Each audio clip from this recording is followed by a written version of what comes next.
বিএনপির সাথে আপনারা বিশ্বাসী জুলাই বিপ্লব হয়েছে আগস্ট 5 আগস্ট আবার ফেরত কামনা করি।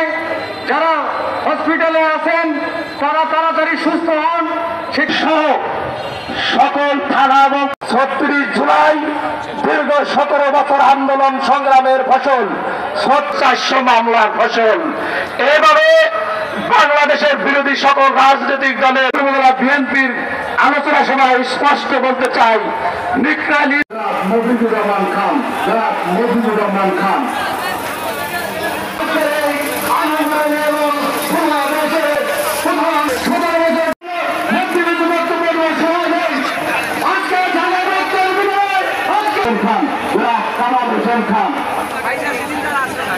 বিএনপিকে সুসংগঠিত করে রেখেছেন সম্পাদক কেন্দ্র বিএনপির ভাইস চেয়ারম্যান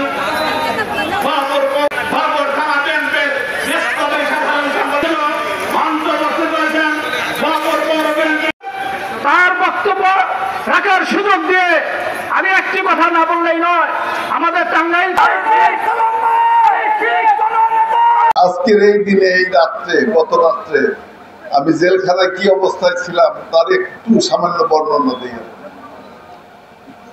বন্ধুরা আমার, 4 তারিখ, আপনারা মনে আছেন আজকে 5 তারিখ, 4 তারিখ সারা বাংলাদেশে 4 তারিখে শত শত মানুষকে হত্যা করা হয়েছে এবং সেই হত্যার খবর আমরা যখন জেলখানা থেকে পাই, জেলখানার মানুষ, সমস্ত মানুষ কান্নায় ভেঙে পড়েছিল।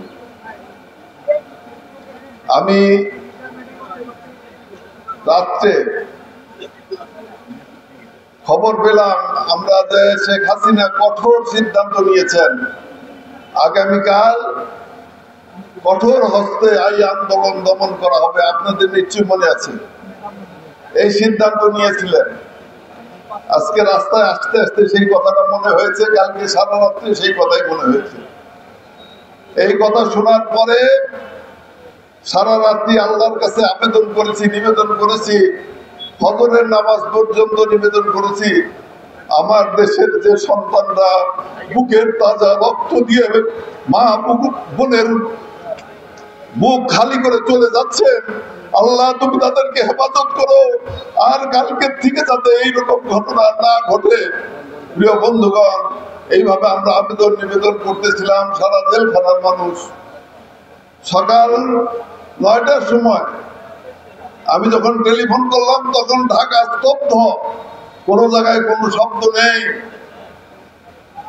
আমি আমার বাসায় টেলিফোন করলাম। আপনারা জানেন আমার মেয়ে একজন ডাক্তার ছাত্রী, জিজ্ঞাসা করলাম কি অবস্থা, বললো যে আপু আমরা এখন মিছিলে যাচ্ছি, ফিরে আসবো কিনা আমি জানি না। আমি বারণ করতেছিলাম সত্যিকার ভাবে,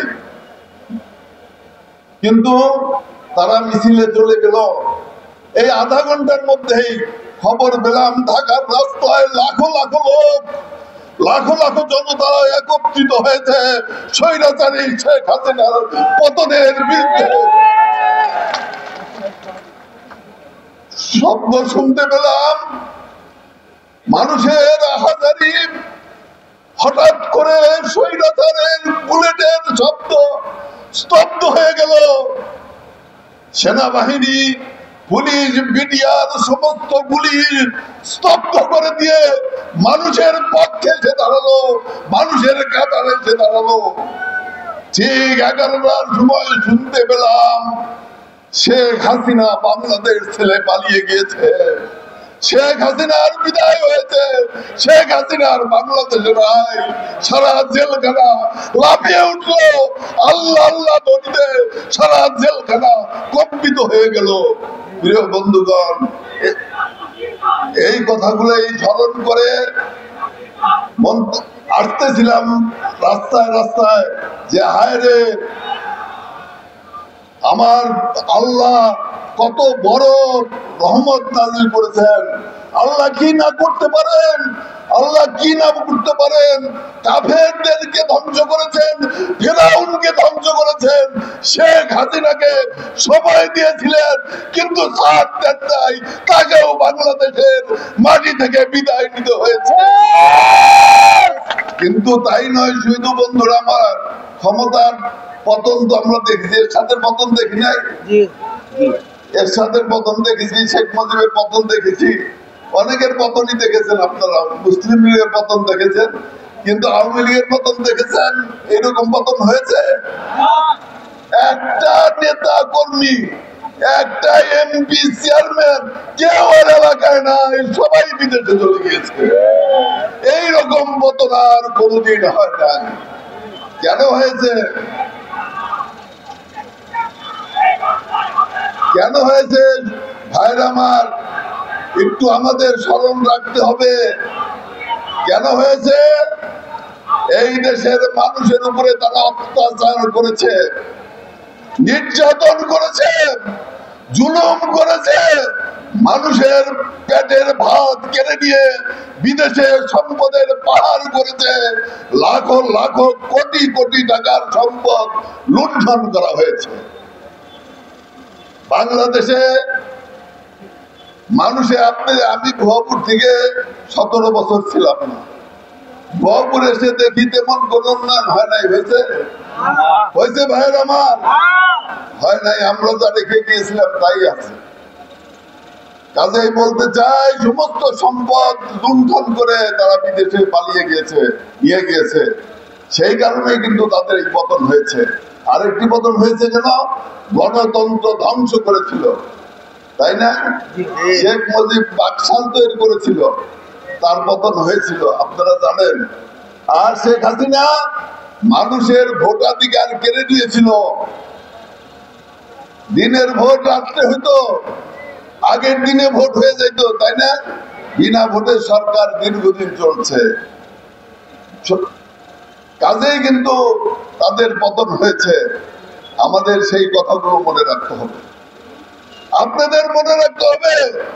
ফ্যাসিস্ট মুক্ত বাংলাদেশে জনগণের প্রথম ভোট ধানের শীষের পক্ষে হোক, আমাদের প্রথম ভোট ধানের শীষের পক্ষে হোক, ছাত্র জনতার প্রথম ভোট ধানের শীষের পক্ষে হোক, নতুনদের তরুণদের প্রথম ভোট ধানের শীষের পক্ষে হোক।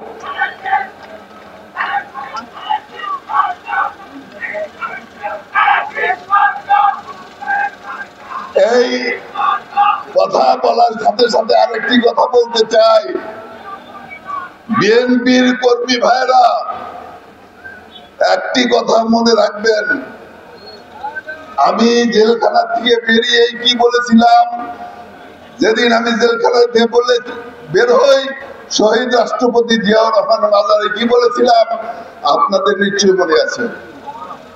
বলেছিলাম, আমরা কিন্তু আওয়ামী লীগ হতে চাই না, আমরা মানুষের সাথে আওয়ামী লীগের মতো আচরণ করতে চাই না, আমরা মানুষের সাথে ভ্রাতৃত্ব স্থাপন করতে চাই, আমরা প্রতিহিংসার রাজনীতির পতন ঘটিয়ে ভ্রাতৃত্বের রাজনীতি করে তুলতে চাই। মানুষে মানুষে ভাই ভাই হিসাবে, একে অপরের বন্ধু হিসাবে সুজলা সুফলা শস্য শ্যামলার একটি সুন্দর বাংলাদেশ গড়ে তুলতে চাই। যে বাংলাদেশে মানুষ ভোট দিতে পারবে, যে বাংলাদেশে মানুষ শিক্ষায় শিক্ষিত হবে, যে বাংলাদেশের বেকার সমস্যার সমাধান হবে, যে বাংলাদেশ গড়ে উঠবে সারা বিশ্বের মধ্যে একটি শ্রেষ্ঠ বাংলাদেশ হিসাবে, সেই বাংলাদেশ আমরা গড়ে তুলতে চাই। এই বাংলাদেশ গড়ে তুলতে হলে কি করতে হবে? আমাদের ত্যাগ স্বীকার করতে হবে। আমি পরিষ্কার ভাবে আজকে বলে দিতে চাই, ভাই এবং বোনেরা, ছাত্র এবং যুবকেরা, আমাদের জনগণের সেবক হিসাবে কাজ করতে হবে, নাকি ভাইরা আমার? কোন রকম চাঁদাবাজি চলবে না, চলবে না। যদি চাঁদাবাজি করেন, এর পরের থেকে তাদের বিরুদ্ধে কঠোর কঠোর ব্যবস্থা গ্রহণ করা হবে। প্রিয় বন্ধুরা আমার, মাদকের ব্যবসা চলবে না। মাদক দিয়ে দেশটা ধ্বংস করা হয়েছে, হয়েছে কিনা? মাদক ইসলামে হারাম কিনা? তাই যদি হয়ে থাকে, আমরা যদি মুসলমানের সন্তান হয়ে থাকি, বাংলাদেশে মাদকের ব্যবহার নিষিদ্ধ করতে হবে। বাংলাদেশে মাদক চলবে না। ঠিক একইভাবে ভুয়াপুরে কোনো মাদক, ফেন্সিডিল, হিরোইন কোন রকম চলাচল চলবে না। আমি প্রশাসনকে বলে দিতে চাই, আপনাদের বেতন হয় জনগণের টাকায়। আপনারা জানেন কোথায় কোথায় মাদকের সেন্টার আছে। অনতি বিলম্বে সেগুলা বন্ধ করতে হবে, আমাদের যাতে সেগুলোর মধ্যে হাত দিতে না হয়। কি বলেন ভাইয়ের আমার? আরেকটি কথা বলতে চাই, দুর্নীতি মুক্ত বাংলাদেশ গড়তে হবে, জনগণের বাংলাদেশ গড়তে হবে। আমাদের নেতা তারেক রহমান কি বলেছেন? জিয়াউর রহমান কি বলেছিলেন? খালেদা জিয়া কিভাবে দেশ চালিয়েছেন আপনারা জানেন? জানেন না? সময় নাই, দিকে সংক্ষেপে বলতে চাই।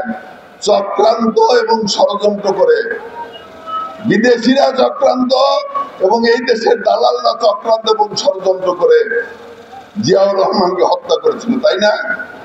আপনারা জানেন সেগুলা।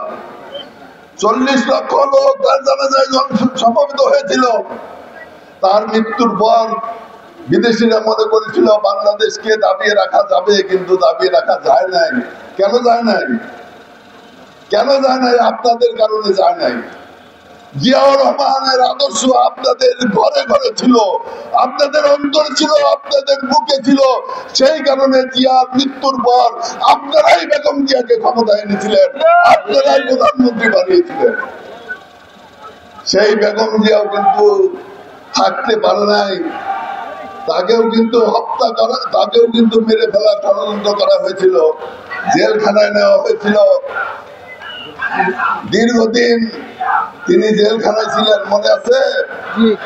অসুস্থ অবস্থায় তাকে বিদেশে চিকিৎসা করার সুযোগ দেওয়া হয় নাই। আমরা জেলখানায় ছিলাম, আমাদের উপর অত্যাচার হয়েছে, সেটা ঠিক আছে, কিন্তু 2 বারের প্রধানমন্ত্রী, 3 বারের প্রধানমন্ত্রী একজন মহিলা, তার উপরে কিভাবে অত্যাচার করা হয়েছে, জুলুম করা হয়েছে। কেন করা হয়েছে? বিদেশিদের ইঙ্গিতে করা হয়েছে।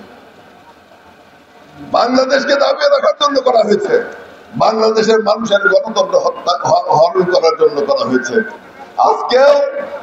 আজকেও ষড়যন্ত্র চলছে। ষড়যন্ত্র চলছে কার বিরুদ্ধে? বাংলাদেশের বিরুদ্ধে।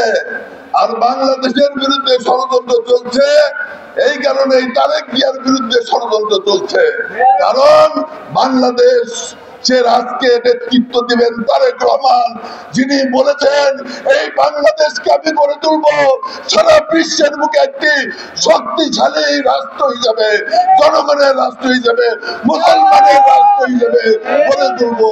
সেই কারণে আজকে আবার তার বিরুদ্ধে ষড়যন্ত্র হচ্ছে। ষড়যন্ত্র হচ্ছে যাতে নির্বাচন না হয়। নির্বাচন আসলে তো বিএনপি ক্ষমতা আসবে, তাই না? নির্বাচন না হয়, বিভিন্ন ভাবে ষড়যন্ত্র চলছে। কাজে এই ষড়যন্ত্র মোকাবেলার জন্য কি করতে হবে? আপনাদের আমাদের ঐক্যবদ্ধ থাকতে হবে। আমরা যদি ঐক্যবদ্ধ থাকি, ইনশাআল্লাহ সমস্ত ষড়যন্ত্র নির্মূল করে বাংলাদেশের পতাকাকে আমরা বিশ্বের মানচিত্রে পথ করে উড়াতে পারবো, তাই না ভাইরা আমার? কাজে আজকের থেকে আমি আপনাদেরকে বলতে চাই, আপনারা বাড়ি যাবেন, প্রত্যেক গ্রামে গ্রামে মা বোনদের কাছে আমার সালাম পৌঁছে দিবেন, তারেক জিয়ার সালাম পৌঁছে দিবেন এবং বলবেন আগামী নির্বাচনের জন্য সকলেই যাতে ঐক্যবদ্ধ ভাবে কাজ করে, সকলেই যাতে ভাই ভাই হিসেবে কাজ করে, সকলেই যাতে বন্ধু বন্ধু হিসেবে কাজ করে। কি ভাইরা আমার, করবেন আপনারা বাড়ি থেকে? করবেন? হাত তুলে, 2 হাত তুলে দেখান। ধন্যবাদ আপনাদেরকে, ধন্যবাদ। প্রিয় বন্ধুরা আমার, এইটুকু আবেদন জানিয়ে আমি এরও বলি, আমি সবসময় অসুস্থ থাকি, আমার জন্য দোয়া করবেন যাতে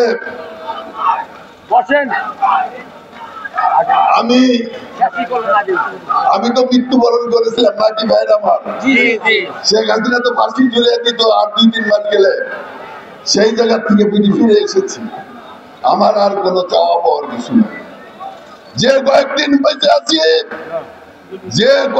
বেঁচে আছি এই দেশের জনগণের খেদমত করে যাবো ইনশাআল্লাহ। সেই সাথে সাথে ভুয়াপুর গোপালপুরের মানুষের খেদমত করব এবং বাংলাদেশের মধ্যে ভুয়াপুর এবং গোপালপুরকে সুন্দর এবং সুস্থ একটি উপজেলা হিসেবে গড়ে তুলবো, যাতে মাথা উঁচু করে দাঁড়াতে পারি। এই কথা বলে আরো বাকি অনেক কথা আছে, এরপরে বলা যাবে। সবাইকে আন্তরিক ভাবে ধন্যবাদ জানিয়ে এই বৃষ্টির মধ্যে আপনারা কষ্ট করে জুলাই আগস্টের এই দিনে আপনারা এখানে উপস্থিত হয়েছেন, তার জন্য আবারও আপনাদেরকে ধন্যবাদ মোবারকবাদ জানিয়ে আমি আমার বক্তব্য শেষ করছি। আল্লাহ হাফেজ। বাংলাদেশ শহীদ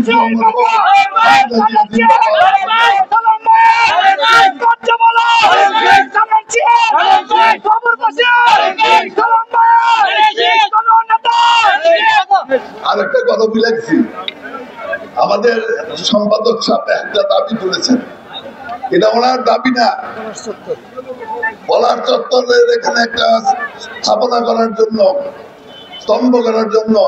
ইনশাআল্লাহ বাংলাদেশ জাতীয়তাবাদী দল ক্ষমতায় আসার সাথে সাথে প্রথম এই কাজ হবে।